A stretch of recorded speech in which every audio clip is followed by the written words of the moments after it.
Meus irmãos, quando nós fazemos uso da leitura ou da lição no Velho Testamento, não será difícil notar, perceber, porque está bem explícito em todo o Velho Testamento, que o Deus que nós servimos no Velho Testamento é um Deus que se revela um Deus distante. Ou seja, é um Deus que está muito distante da criatura. Tanto é que Moisés, no Salmo de número 90, salmodiando a respeito das grandezas de Deus e da pequenez do homem, ele diz que o homem vai até os 70, e alguns, por sua robustez, chegam aos 80, mas o que passa disso é enfado e canseira. E logo em seguida Moisés diz: de eternidade a eternidade tu és Deus. É um Deus que estava distante. Mas no capítulo 12 do livro do Gênesis, e também no capítulo 15, quando Deus chama Abraão no capítulo 12, e no capítulo 15, Deus anima Abraão fazendo-lhe promessas, dizendo que ele seria pai e também pai de nações. A partir dali, então, Deus coloca em prática o projeto que ele criou na eternidade, que é o projeto de redenção. De Abraão, Deus então cria um povo dentro do cativeiro egípcio. Esse povo é o povo hebreu. Quando Deus dá ordem a Moisés, no capítulo 3 do Êxodo, para que Moisés tire o povo de Israel do Egito para levá-lo para Canaã, nesse percurso do Egito a Canaã, Deus precisa estar no meio do povo, até porque Deus se revelou a Abraão e não a este povo. Deus se revelou a Abraão, se revelou a Jacó e se revelou a José. Mas ao povo Deus ainda não tinha se revelado. Então Deus cria um meio de estar no meio do povo, porque Deus é um Deus que está distante. E qual é a forma que Deus cria? Deus manda Moisés construir uma arca de madeira de acácia, revestida de ouro por dentro e por fora, com argolas onde iriam passar as varas, para que estas fossem colocadas sobre os ombros dos levitas para ser conduzida. Na tampa desta arca de ouro batido, 2 querubins, um de frente para o outro, ao ponto de suas asas se encontrarem quase. Dentro desta arca foi colocada um pote de ouro com o maná que caíra do deserto, as tábuas da lei e a vara de Arão que havia florescido. Este conjunto de coisas, de objetos, trazia o sentido da glória de Deus. Deus está distante, mas através desse móvel de madeira de acácia, Deus estaria no meio do povo. Era entre os querubins que se manifestava a presença de Deus na arca. Por isso que você vai ler na Bíblia: o Deus que habita entre os querubins. A arca era a maior riqueza que Israel tinha. A arca simbolizava a presença de Deus, a glória de Deus. Ninguém podia tocar na arca a não ser os levitas. Pois bem, esta arca é a que eu li para os senhores aqui. E eu li que ela estava na casa de Obed-Edom. Como foi que esta arca foi parar na casa deste homem? Quando Israel entra na terra prometida e Deus estabelece o governo chamado teocracia. O que é o governo teocrático? É o governo de Deus através do ministério sacerdotal. Ou seja, o sacerdote funcionava como se fosse um juiz. Ele não só queimava incenso, oferecia sacrifícios, mas era ele responsável por conduzir o povo, julgar as causas. E Eli era o sacerdote quando a arca foi tomada. Eli tinha 2 filhos, Ofni e Finéias, meninos irreverentes, rebeldes, prevaricadores e ladrões das ofertas de Deus. Grande e má era a fama destes meninos. Eles, pela linhagem, seriam sacerdotes também. Qual era o costume quando Israel fosse para a peleja? Era levar a arca, porque quando a arca chegava no campo de batalha, o inimigo ou os adversários tremiam, porque chegou a presença de Deus.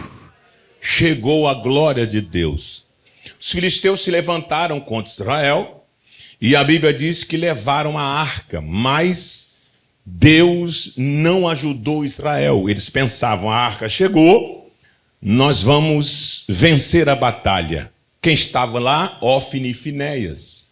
Deus não tem contrato ou trato com rebeldes, com irreverentes, com prevaricadores. Os filisteus prevaleceram contra Israel, mataram Ofni, mataram Finéias e tomaram a arca. O rapaz vê aquela cena, sai correndo e entra em Siló para dar a má notícia e sai gritando: Israel perdeu a batalha, Ofni e Finéias são mortos e a arca de Deus foi tomada. O Eli, que era pai dos meninos que morreram na batalha, quando ouviu que a arca foi tomada, diz a Bíblia que ele caiu da cadeira, quebrou o pescoço e morreu. Ele não caiu com a cadeira, ele caiu da cadeira. O lugar de honra, quem perde somos nós. O lugar de honra continuou, ele foi quem perdeu. A esposa de Finéias estava grávida, mas não era hora de dar à luz. Mas quando ela ouviu as notícias, sentiu dores prematuras de parto. E a Bíblia diz que nasceu o menino, ela ia morrendo, e ela disse: põe o nome de Icabor, que significa foi-se a glória de Israel.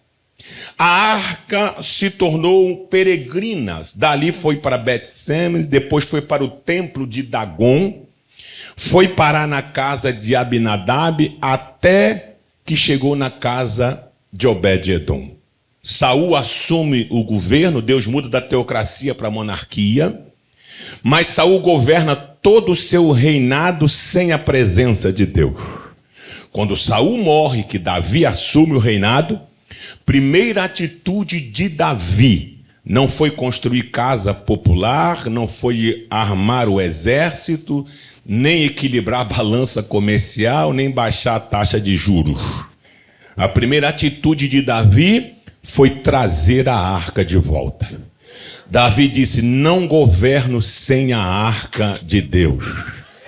Não governo sem a presença da glória de Deus. E Davi foi buscar a arca. Diz a Bíblia que ele foi buscar a arca na casa de Abinadab. E o texto diz que ele fez carros novos, botou o boi para puxar, botar a arca em cima, e quando ele está trazendo a arca, o boi tropeça, o carro tomba, a arca vai cair, um jovem estende as mãos para que a arca não caia. Deus faz uma rotura, mata Uzá. Davi ficou muito triste com aquilo e pegou a arca e arremeteu a arca para a casa de Obed-Edom. A Bíblia Sagrada diz que ela ficou lá 3 meses. E a notícia chegou aos ouvidos de Davi: rei, Deus abençoou a Obed-Edom por causa da arca de Deus. Não só Obed-Edom está sendo abençoado, como toda a sua casa. Agora preste atenção, esta mesma arca ficou na casa de Abinadab 20 anos. Na casa de Obed-Edom, 3 meses. Se a Bíblia diz que na casa de Obed-Edom, por 3 meses, ela ficando lá, Deus abençoou grandemente, por que a Bíblia não diz que Abinadab foi abençoado? Ora, o tempo na casa de Abinadab foram 20 anos. E na casa de Obed-Edom, apenas 3 meses. Está vendo como a quantidade do tempo não tem nenhum significado? Se é relevante a Bíblia dizer que Obed-Edom foi abençoado, também é relevante a Bíblia dizer que Abinadab foi abençoado. Se a Bíblia não diz, a Bíblia me leva a pensar, porque eu não posso pensar e procurar apoio na Bíblia. Eu tenho que ler a Bíblia para ela me fazer pensar. Quando eu leio, ela me faz pensar. Então a Bíblia me faz pensar que existe motivo pelo qual Abinadab não foi abençoado. E existem motivos pelos quais Obed-Edom foi abençoado. Qual seria o motivo por que Abinadab não foi abençoado? 2, por exemplo, apenas 2. Quando Jesus ensinou os discípulos a orar, ele disse assim: quando vocês orarem, orarão assim: Pai nosso que estás nos céus, santificado seja o teu nome, venha o teu reino, seja feita a sua vontade, assim na terra como é feita no céu. O pão nosso de cada dia nos dá hoje. Perdoa as nossas dívidas, como nós perdoamos os nossos devedores. Não nos induz à tentação, mas livrai-nos do mal. Aí ele vai falar 3 propriedades que Deus tem. Porque teu é o reino, o poder e a glória. A primeira propriedade de Deus é o reino. O reino não é do homem. O reino pertence a Deus. Glória ao nome de Jesus. Deus não tem império, Deus tem reino. Quem tem império é o diabo. Aonde ouvir você a palavra fulano tem um império, é porque ali tem prática da injustiça e outras coisas, porque Deus não trabalha assim. Deus tem reino. Nós antigamente vivíamos no império. E no império, o império é feito de coisas visíveis e palpáveis e concretas. Mas Deus nos tirou do império e nos trouxe para o reino. Pois a Bíblia diz, ele nos transportou do império das trevas para o reino da luz pelo Filho do seu amor.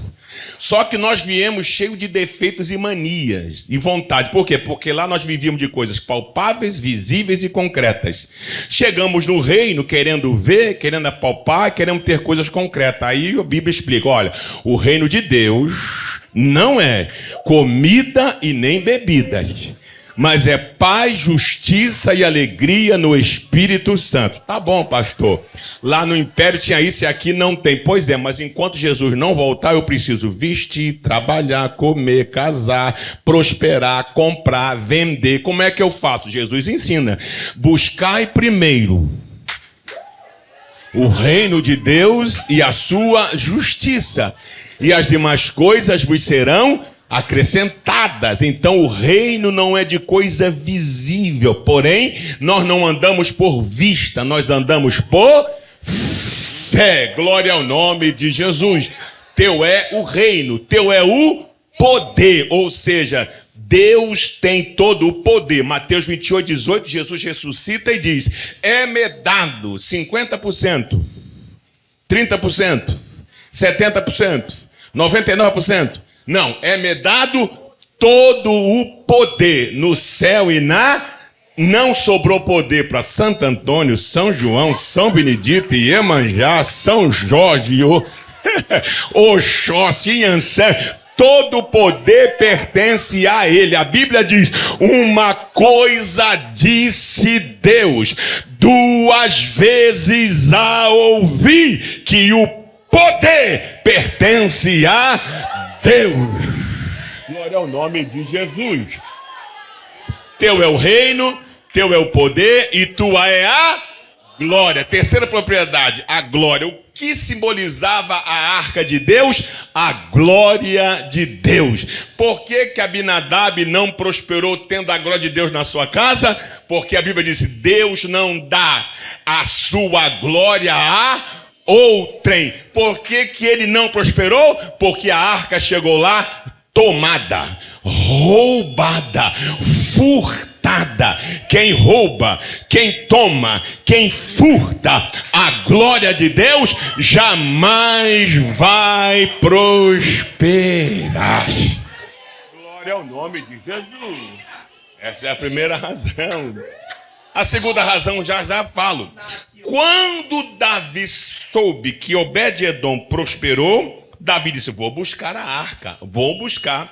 Aí em Crônicas, capítulo 14, 15, bem na Crônicas, Davi vai ler como se conduz a arca. Aí ele reúne e diz assim, olha, da primeira vez vocês não conduziram. E eu li que quem pode levar a arca são somente os levitas. Por que Obed-Edom prosperou? Duas razões. Número 1, porque a arca chegou lá enviada pelo rei. Parece que eu vejo o pessoal chegando na casa de Obed-Edom e diz: seu Obed, que foi?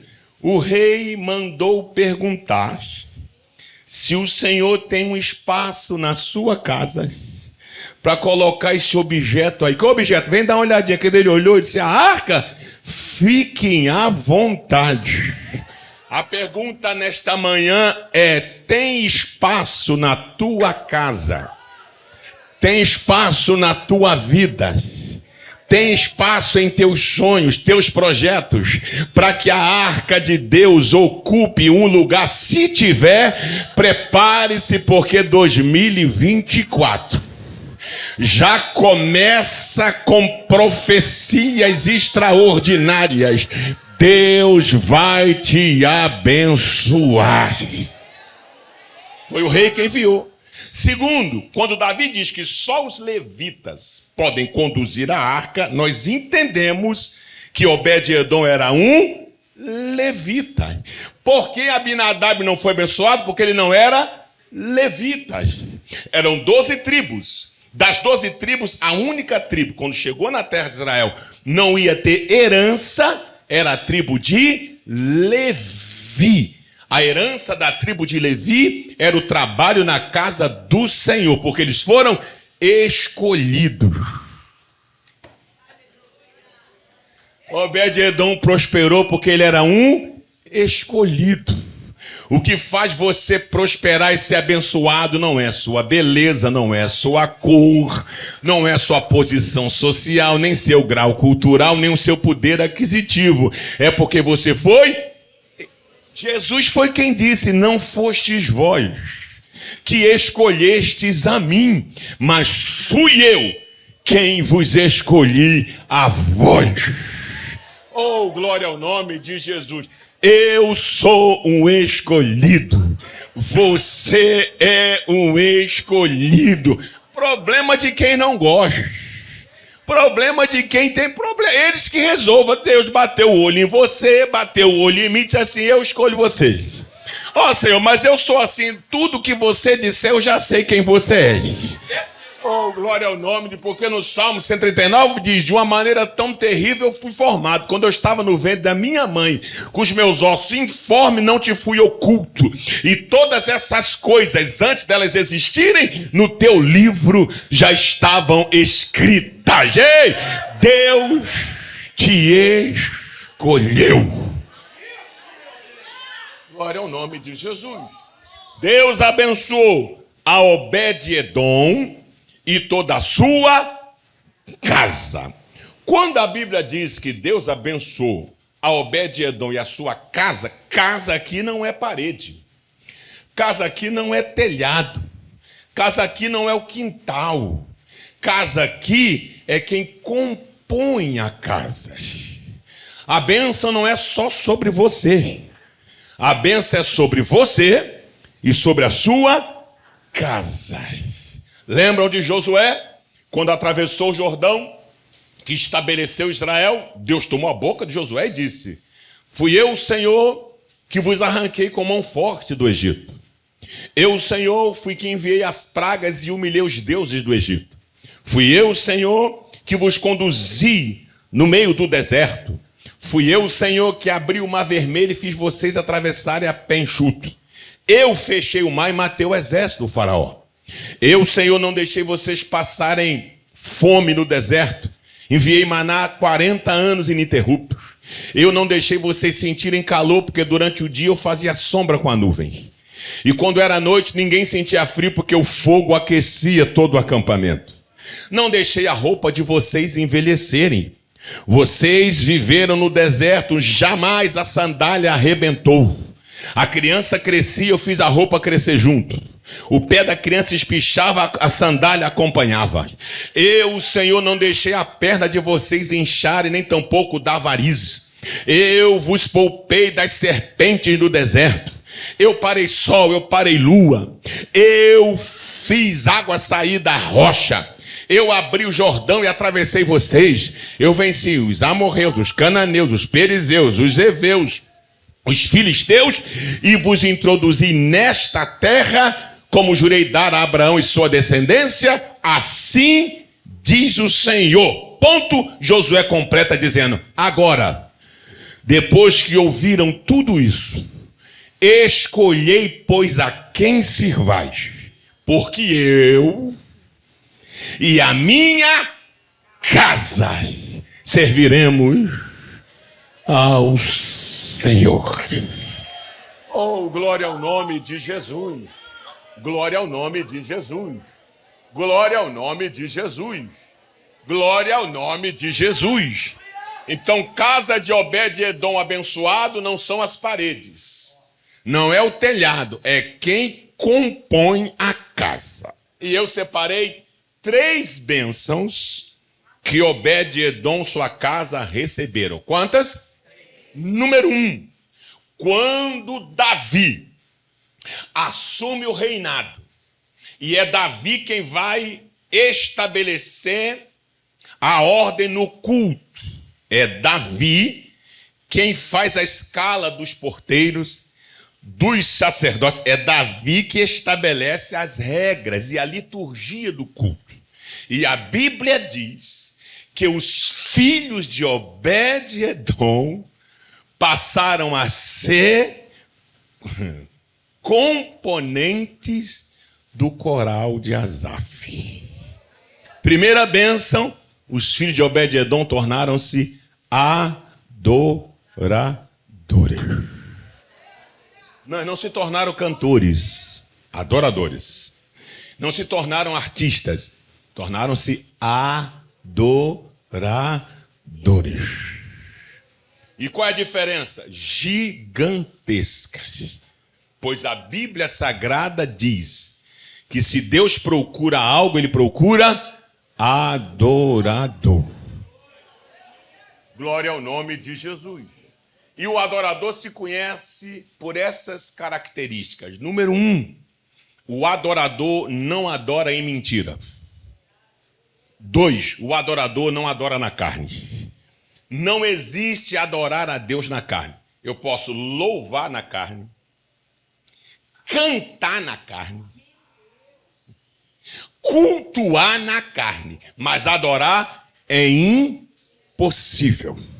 Por quê? Porque quando Deus fez o homem, Deus deu 2 coisas ao homem só no sopro. Vieram juntos, alma e espírito. A alma segue-se para a eternidade. A carne, aqui tomba, já era. E o espírito? O espírito é o DNA de Deus em nós. É o espírito que liga o homem a Deus.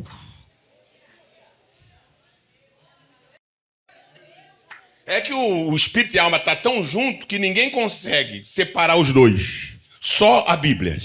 Pois o escritor aos Hebreus diz assim: a palavra do Senhor é mais penetrante do que espada alguma de 2 gumas. Vai até a divisão da alma e do espírito. E é apta para discernir pensamentos e intenções de corações, porque ela vai até a junta de ossos e medulas. Então, é o espírito que liga o homem a Deus. Por isso, Paulo diz: quando eu oro em línguas, o meu espírito ora bem. A carne não entende. Por quê? Porque a carne entende para as coisas que são da carne. E o espírito para as coisas que são do espírito. Quando você diz: vou para o culto, estou com vontade. Não está. Não é sua carne. Vou orar. Não é sua carne. Estou com vontade de ler a Bíblia. Não é você. Não é sua carne. Sua carne jamais queria ver a igreja. Sua carne não quer ler a Bíblia. Sua carne não quer orar. Sua carne não quer jejuar. Mas quem é que quer? O seu espírito. Quando eu digo quero ir à igreja, é o próprio Deus que já mexeu no meu espírito. Oh, glória ao nome de Jesus. Oh, glória ao nome de Jesus. Oh, glória ao nome de Jesus. Quando a samaritana disse: eu sei que quando o Messias vier nos ensinará tudo isso que Jesus falou assim: olha, vocês adoram o que não sabem. Nós adoramos o que sabemos, mas nem vocês nem nós estamos certos, porque a hora vem, já chegou, em que os verdadeiros adoradores adorarão ao Pai em espírito. não é na carne. Por isso Jesus disse, vocês me louvam com a boca, mas o coração está longe de mim, porque tem que adorar em espírito e em verdade. Oh, glória ao nome de Jesus. Os filhos de Obed-edom tornaram-se adoradores. Para pular para outra parte, lá no livro de João, capítulo 11, capítulo 12. Jesus está na casa de Lázaro, num banquete. Maria vem com um vaso de alabastro, cheio de nardo puro, derrama sobre ele. Judas olha e diz, que desperdício. Poderíamos ter vendido por 300 dinheiros e dado aos pobres. Jesus disse, não se mete nisso, porque os pobres sempre tereis convosco. Veja a diferença de quem é adorador e quem não é. Maria é adoradora e Judas não. Por que ele não é? Porque ele avaliou em 300 dinheiro o perfume. Mas quando foi negociar para entregar Jesus, apenas 30. Quando ele avalia o perfume, ele diz, vale 300. Mas quando ele avalia o perfumado, ele diz, só vale 30. O adorador, para o adorador, vale mais o perfumado do que o perfume. Para quem não é adorador, vale mais o perfume do que o perfumado. Aleluia! O adorador diz assim, por mais que esse perfume valha, por mais que esse perfume seja caro, ainda é insuficiente.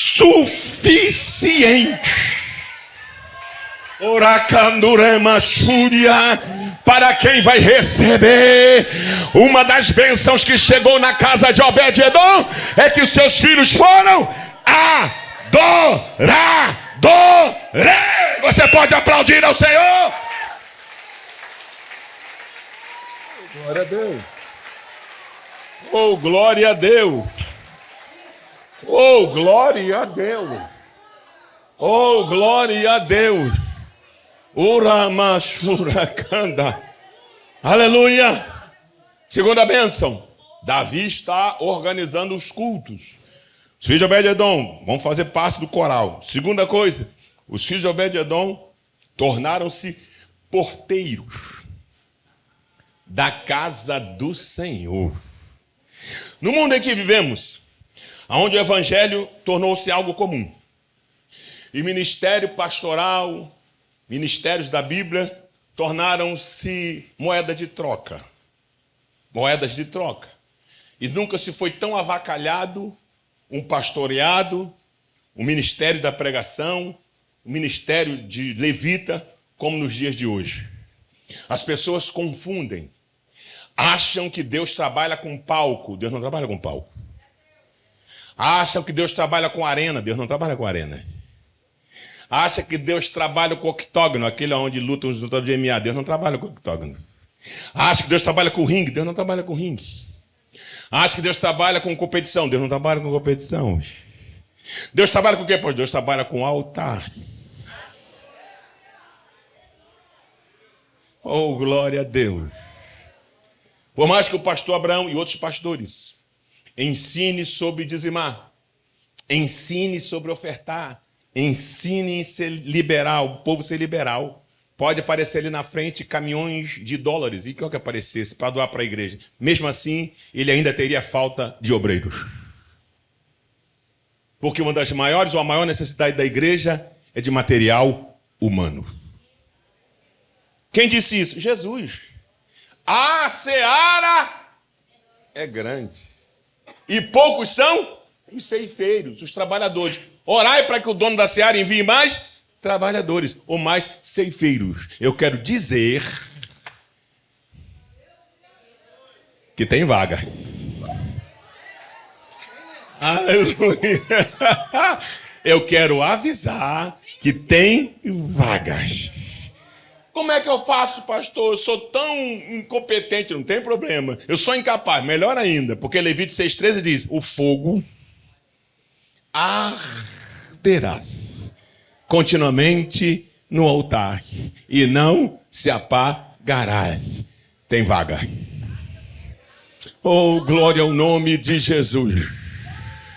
Oh, glória. Tem muitos oferecidos e poucos chamados. Tem muitos interessados e poucos despendidos. Tem muitos ambiciosos e poucos que se entregam. Davi disse, vocês vão ser porteiros. Nós vamos ficar onde? Ali fica a arca, vocês ficam na entrada. Vamos fazer o quê? Vocês vão proteger. Oh, glória ao nome de Jesus. Que seus filhos se formem. Que seus filhos tenham profissões. Que os seus filhos casem bem. Que os seus filhos prosperem.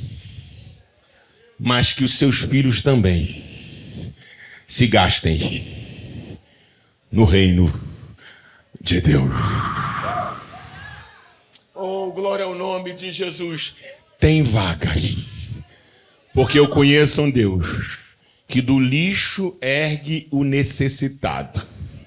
Faz da estéril mãe de filho. E coloca ele entre os príncipes. Oh, você pode adorar a Jesus. Oh, glória a Deus. Bênção número 1, tornaram-se adoradores. Bênção número 2, obreiros da casa de Deus. Bênção número 3, Obed-edom passou a ser o guardião dos tesouros do templo e dos tesouros do palácio.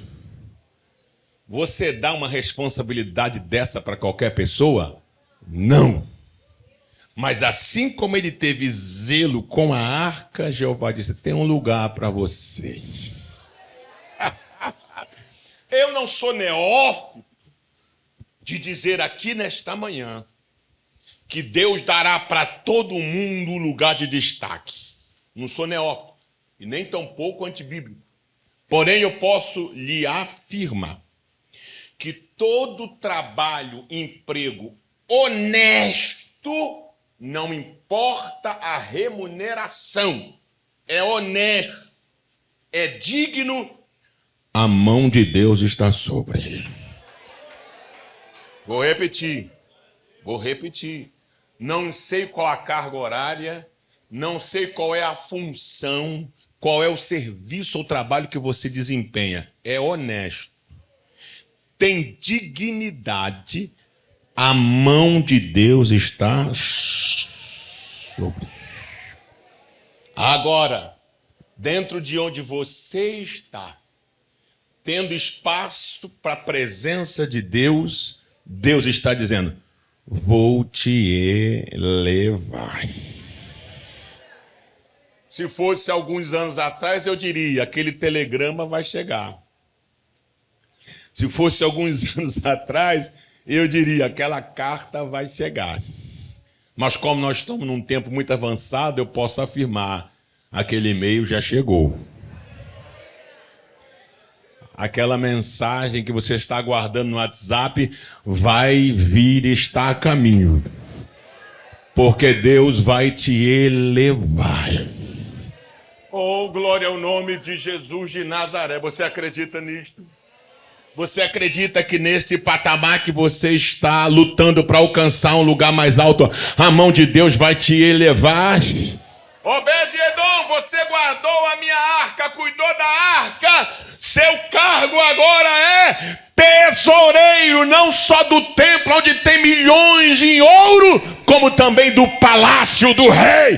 Deus vai elevar você. Você pode aplaudir a ele e adorar a ele. Deus, no Velho Testamento, era um Deus distante. O tabernáculo, a arca, significava que Deus estava no meio. Mas Deus precisava sair destes utensílios e estar no meio do povo em pessoa. Aí o profeta Isaías profetiza dizendo, uma virgem conceberá e dará à luz a um filho. E o seu nome é Manuel. O que significa? Está fraco. O que significa? O Deus do Velho Testamento, que é um Deus distante, está dizendo que vai sair de lá para fazer o quê? Estar no meio de nós. Glória ao nome de Jesus. O tabernáculo era o local onde Deus se manifestava. Aí o escritor aos Hebreus diz assim, falando, Jesus tomando a palavra, ele escreve: no teu livro está escrito sobre mim. Agora, elimina o primeiro tabernáculo e estabelece o segundo. E o escritor aos Hebreus diz assim: Jesus, o tabernáculo eterno, não feitos por mão, mas um tabernáculo feito por Deus. Aguenta, João capítulo 1, verso 1 diz assim: no princípio era o verbo era Deus, e o verbo estava com Deus. Nada do que foi feito sem ele se fez, e o verbo se fez carne e habitou entre nós. Esse habitou entre nós no original é e tabernaculou. Por isso o escritor sempre diz assim: arranca o primeiro, porque o primeiro é terreno, é terrestre. E o segundo? O segundo é celestial. O primeiro quem fez foi os homens. E o segundo? Deus. O primeiro é temporal, o segundo é eterno. Então o primeiro foi retirado e colocado o segundo. Jesus é o tabernáculo eterno. Nele está a glória de Deus. O tabernáculo, segura aí, para encerrar, era dividido em 3 partes. O pátio, o lugar santo e o santo dos santos. No santo dos santos só o sumo sacerdote entrava, uma vez por ano. Pátio, lugar santo e santo dos santos. O pátio significava caminho. O lugar santo, verdade. E o santo dos santos, vida. Quando Jesus dá as últimas instruções aos discípulos assim: para onde eu vou agora vocês não podem ir, mas depois vocês irão, porque vocês sabem o caminho. Aí Tomé toma a palavra e disse assim: Senhor, se nós não sabemos para onde o Senhor vai, como nós saberemos o caminho? Aí Jesus disse: eu sou o caminho, a verdade e a vida. Ele está dizendo isso lá em João 14, que ele disse assim: crede em Deus, crede também em mim. Na casa de meu pai há muitas moradas. Se não fosse assim, eu vou teria dito: vou para lugar. Mas se eu for para lugar, voltarei e levarei para mim, para que onde eu estiver, estejais vós também. Mas ele só pode fazer isso depois que ele passar na cruz. Por isso ele disse assim: para onde eu vou, vocês bem sabem o caminho. Aí Tomé disse: mas para onde? Nós não sabemos onde o Senhor vai? Como é que sabemos o caminho? Jesus disse: eu sou o caminho, o pátio. Eu sou a verdade, o lugar santo. E eu sou a vida. Como no tabernáculo só entrava no santo dos santos uma vez por ano o sumo sacerdote e lá tinha um véu, eu estou dizendo que quando eu for erguido, eu vou abrir o caminho.